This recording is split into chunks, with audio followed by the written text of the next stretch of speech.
हम मानव कल्याण में सूक्ष्म जीव के बारे में पढ़ रहे थे। आज हम पढ़ेंगे जैव नियंत्रक कारक के रूप में सूक्ष्म जीवी या कीटकनाशी। देखिए, पादप रोगों व कीटों के नियंत्रण हेतु जैव वैज्ञानिक विधि का प्रयोग जैव नियंत्रण है। क्या है जैव नियंत्रण? क्या है जैव नियंत्रण? हम देखते हैं क्या है। पादप रोगों व कीटों के नियंत्रण हेतु जैव वैज्ञानिक विधि का प्रयोग ही जो है जैव नियंत्रण कहलाता है। पादप रोगों व कीटों से फसलों को बचाने के लिए कीटनाशी रसायनों का प्रयोग करते हैं। भाई, अगर हमको फसल खराब हो रही है, कीटों का प्रभाव हो रहा है ना, तो हम क्या करते हैं? तमाम प्रकार के कीटनाशी और रसायनों का प्रयोग करते हैं। अच्छा, जिसका परिणाम क्या होता है कि मृदा, भूमिगत जल व साग सब्जियों को ये रसायन, जिस रसायन का उपयोग हम फसलों को उगाने के लिए कर रहे हैं, वो जो है उनको दूषित कर देते हैं। भाई, जैसे है ना, कीड़े लगे हैं तो हम कीटनाशी का उपयोग कर देंगे। तमाम प्रकार के रसायन हैं, तमाम प्रकार की खाद का उपयोग करते हैं। अब इससे बचने के लिए भाई, तो जो इसका प्रभाव जो है वनस्पतियों पर होगा और पेड़ पौधों पर होगा। तो वैज्ञानिकों ने किया क्या? इससे बचने के लिए जो है बीटी फसल क्या बनाए? बीटी फसल बनाया। बीटी फसल, बीटी क्रॉप जिसको कहते हैं, का निर्माण किया। इस बीटी फसल को बनाने के लिए बैक्टीरिया का उपयोग किया गया। कौन सा बैक्टीरिया है? बैसिलस थूरिजिनेंसिस नामक बैक्टीरिया। अब इस जीवाणु का प्रयोग बटरफ्लाई कैटरपिलर नियंत्रण में किया जाता है। जो ये जीवाणु हैं, यानी कि बैसिलस थूरिजिनेंसिस, इसका प्रयोग जो है हम बटरफ्लाई और कैटरपिलर के नियंत्रण में करते हैं। इस जीवाणु के शुष्क बीजाणुओं को पानी में मिलाकर दोषपूर्ण पादपों तथा फल वृक्षों जिनकी पत्तियों पर कीट लार्वा द्वारा खा ली जाती है, इन पर जो है छिड़काव कर देते हैं। और लार्वा की पाचन नली में निकलता है टॉक्सिन, और लार्वा की जो है मृत्यु हो जाएगी। तो कीटों को हानि नहीं होता है। भाई, इसे लार्वा की ही मृत्यु होगी, कीटों की जो है मृत्यु, कीटों को हानि नहीं होगा। अब आनुवंशिकी अभियांत्रिकी की विधियों से इस जीवाणु की टॉक्सिन जीन के पादपों में पहुंचा दिया गया है, और ये पीड़क द्वारा किए गए आक्रमण के प्रति जो है प्रतिरोधी हो जाते हैं। तो इसका उदाहरण तमाम है। बीटी कॉटन इसका उदाहरण है। तो बीटी फसलों में जैव नियंत्रण की क्षमता होती है ना। तो ये जीनी अभियांत्रिकी के द्वारा जो है इस बैक्टीरिया यानी बैसिलस थूरिजिनेंसिस का उपयोग करके जो है तमाम प्रकार के फसल उगा ली गए हैं, जो कि हमको क्या नाम है, अब कीटों का कीटनाशी और रासायनिक चीज़ों का उपयोग नहीं करना पड़ता है। बल्कि जब बैक्टीरिया क्या नाम है, कैटरपिलर या फिर बटरफ्लाई अपने भोजन के लिए आते हैं, इनको खाते हैं, तो वहीं से जो है टॉक्सिन का स्राव होता है, जिनके कारण से उनकी मृत्यु हो जाती है। देखिए, आगे हम देखते हैं जैव उर्वरक के रूप में सूक्ष्म जीव। तो देखिए, कुछ जीवाणु जो है भूमि की उर्वरा शक्ति को तो बढ़ाते हैं, है ना। सब जितने भी प्रकृति में सबसे ज़्यादा मात्रा में क्या पाई जाती है? नाइट्रोजन पाई जाती है। नाइट्रोजन बहुत ही आवश्यक होता है। लगभग नाइट्रोजन जो है देखा जाए तो ये 78% पाई जाती है ना। और पौधे जो है नाइट्रेट्स के रूप में ही ग्रहण करते हैं। पौधे जो है किसके रूप में लेते हैं? नाइट्रेट्स के रूप में। देखिए, यहाँ हमने दिखाया है कि पौधे जो है कैसे ग्रहण करेंगे? नाइट्रेट्स के रूप में ग्रहण करते हैं। क्या नाम, पौधे नाइट्रेट्स के रूप में जो है नाइट्रोजन ग्रहण करते हैं।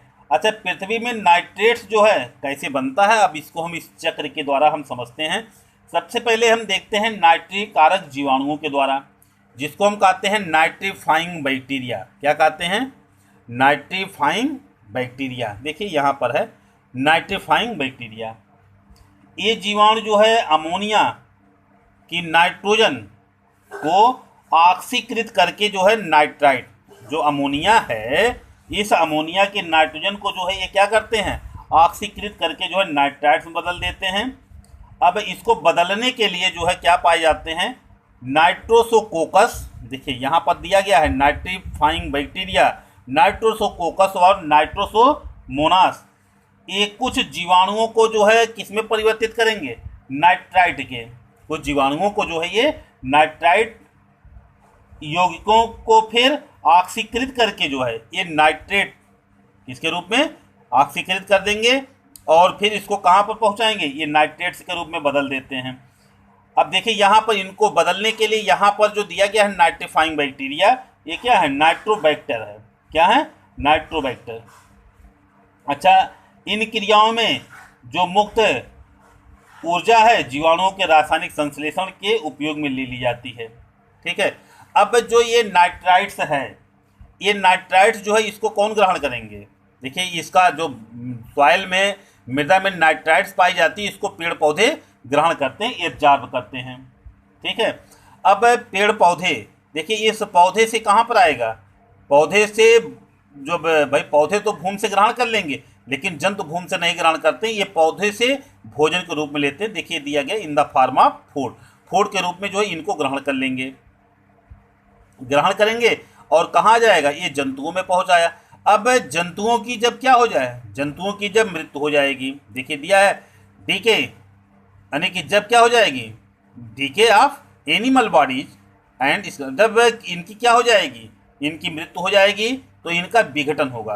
कौन करेंगे, बैसिलस बैक्टीरिया है, माइकोइड्स है ना, तो ये बैक्टीरिया हैं जो क्या करते हैं, बैसिलस माइकोइड्स, बैसिलस रोमोसस, बैसिलस बुल्गेरिस, ये जो जंतु हैं ये क्या करते हैं, मृत शरीर पर जो है आक्रमण करके जो है इनको जटिल से सरल के रूप में परिवर्तित कर देते हैं, जिससे भूमि की उर्वरा शक्ति बढ़ती है। देखिए वही चीज़ यहाँ प्लांट के लिए दिखाया गया, पौधे जब इनकी मृत्यु हो जाती है तो मृत्यु के बाद यहाँ पर भी देखिए दिया है DK of plant bodies by bacteria and fungi. तो तमाम प्रकार के यहाँ पर क्या पाए जाते हैं, कुछ बैक्टीरिया पाए जाते हैं और कुछ फंजाई पाए जाते हैं जो इनका विघटन कर देंगे और विघटन करने से ये कहाँ चला आएगा, मृदा में आ जाएगा और मृदा में किस रूप में आएगा, अमोनियम एंड अमोनियम साल्ट के रूप में आएगा। ठीक है, अमोनियम और अमोनियम साल्ट के रूप में आ जाएगा। देखिए अब जो यहाँ साल्ट के रूप में आया, देखिए ये अमोनिया और अमोनियम साल्ट को कुछ पौधे तो भाई इसको एब्जॉर्ब कर लेते हैं मृदा से, अमोनियम और अमोनियम साल्ट ये पहुँच जाता है पौधों के रूप में, और नहीं तो यहाँ पर हमने दिखाया कि नाइट्रीफाइंग बैक्टीरिया हैं जो इनको क्या करते हैं, नाइट्राइट्स के रूप में परिवर्तित कर। देखिए जो नाइट्राइट्स है यहाँ पर कुछ डीनाइट्रिफिकेशन बैक्टीरिया पाए जाते हैं। क्या पाए जा रहे हैं, डीनाइट्रिफिकेशन बैक्टीरिया। और जो डीनाइट्रिफिकेशन बैक्टीरिया होते हैं ये क्या करते हैं, ये इनको तोड़ते हैं, क्या करते हैं, इस नाइट्राइट्स का विघटन कर देंगे और ये कहाँ पहुँच जाएगा, देखिए ये आ जाएगा नाइट्रोजन इन द एटमॉस्फेयर, ये पहुँच जाता है वातावरण में। ठीक है, वातावरण की नाइट्रोजन है। अब जो वातावरण की नाइट्रोजन है इस वातावरण सबसे ज़्यादा पाई जाए, लेकिन पौधे जो इनको सीधे नहीं ग्रहण कर सकते हैं, और जब पौधे इनको सीधे नहीं ग्रहण कर सकते हैं तो वातावरण की नाइट्रोजन जो है इसका मृदा में स्थिरीकरण होगा। क्या होगा, स्थिरीकरण होगा। अब स्थिरीकरण के लिए एजिटोबैक्टर, क्लास्ट्रीडियम तमाम बैक्टीरिया है जो नाइट्रोजन जो वातावरण में पाई जाने वाली नाइट्रोजन है इसका विघटन कर दे, इनको ले जाकर के कहाँ पर, मृदा में छोड़ देते हैं। देखिए अच्छा यहाँ पर वातावरण की जो नाइट्रोजन है, ये वातावरण यानी कि नाइट्रोजन इन द एटमॉस्फेयर ये कैसे पहुँचेगा सॉइल में, देखिए यहाँ दिया गया है by lighting and electric by lighting and other kinds of electric discharge, यानी जब बिजली चमकती है या बादल गरजता है तो उस समय वातावरण की जो नाइट्रोजन है ये कहाँ चली जाएगी, ये पहुँच जाती है मृदा में। अच्छा यहाँ जो मृदा में है तो मृदा में देखा जाए कुछ बैक्टीरिया है डीनाइट्रिफिकेशन जो यहाँ से इनको मुक्त कर देते हैं और ये कहाँ पर पहुँच जाएंगे, वातावरण में आ जाते हैं। तो इस तरह से देखा जाए ये नाइट्रोजन चक्र है, मृदा से पौधों में, पौधों से फिर जंतुओं में, जंतुओं दोनों की मृत्यु हो जाए, पादप और एनिमल दोनों की मृत्यु हो जाएगी, फिर ये मृदा में आ जाएंगे अमोनियम और अमोनियम साल्ट के रूप में।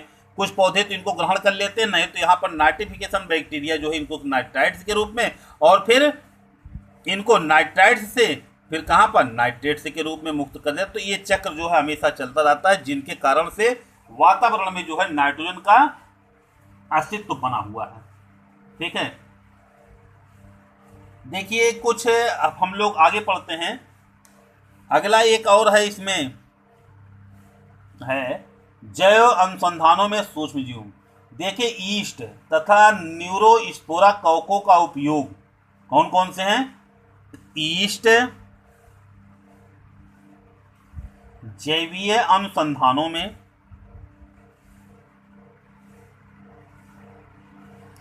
जैवीय अनुसंधानों में सूक्ष्म जीव,